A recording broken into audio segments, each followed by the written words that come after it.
Hi, this is Todd Hochman from West Coast Training.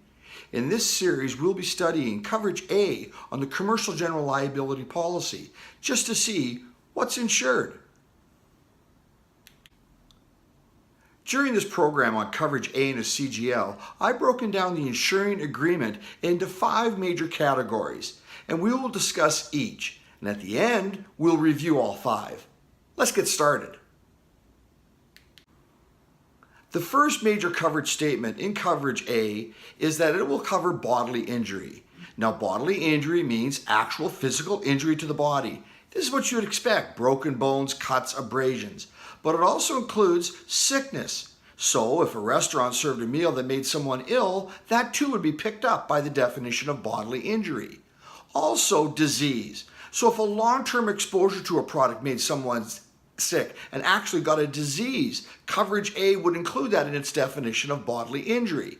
And of course, death resulting from any of these would be in the definition. One final point: you should be aware that some insurers now are including mental anguish in the definition of bodily injury, so read your wordings carefully. The next major statement within Coverage A on a CGL is that it will insure property damage. Now, this is property damage to tangible property, like buildings and contents and such, things that you can actually feel and touch and taste. But there's also potential damage to intangible property. It just falls outside the definition of property damage. So things like damage to licenses, reputations, and goodwill would not be insured under the definition of property damage.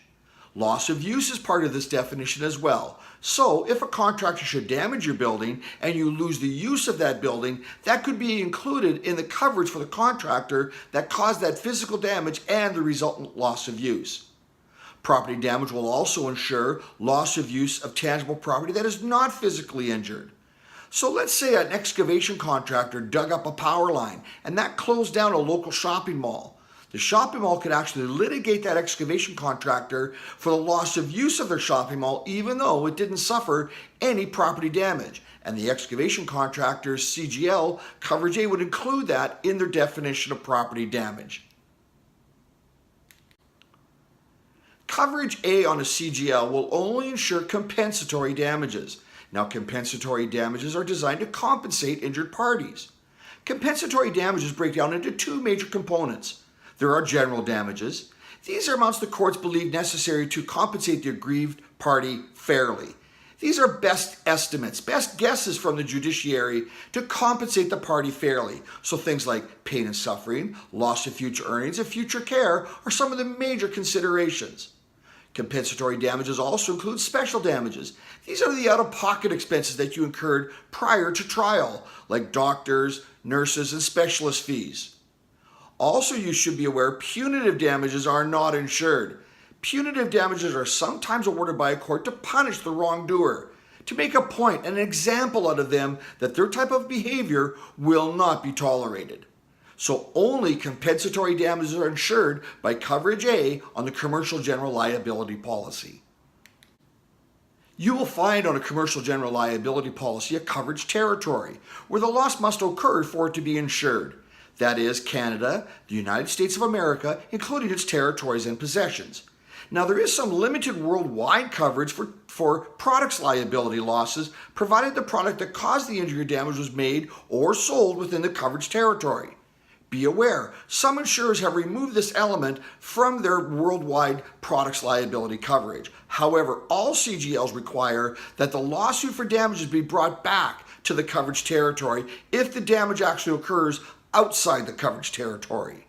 There's also worldwide coverage for certain business operations. So if a business should go outside the coverage territory, let's say to solicit new customers, and there was a loss, again, there would be worldwide operations liability coverage, provided that the person who was away from the coverage territory was only away for a short time, they lived in the coverage territory, and the suit for damages was brought back to the coverage territory. Finally, we'll see in Coverage A on a Commercial General Liability Policy that the insurer has a right to defend the insured. They want to make sure that all the facts are presented before the court so a proper adjudication occurs. Also, this right to defend comes with a duty to defend, that the insurance company must provide a defense even if there's a hint of coverage. Sometimes there's even a trial before the trial to find out who will be providing the defense. Now, this requirement to defend is present even if the claim is groundless, false, or fraudulent. Even if we know it's a setup, there's still a requirement for the insurer to provide a defense. And finally, this duty to defend ends once the policy limits have been expended. So there you have it. Those are the 5 major coverage considerations in Coverage A, bodily injury and property damage liability on a commercial general liability policy.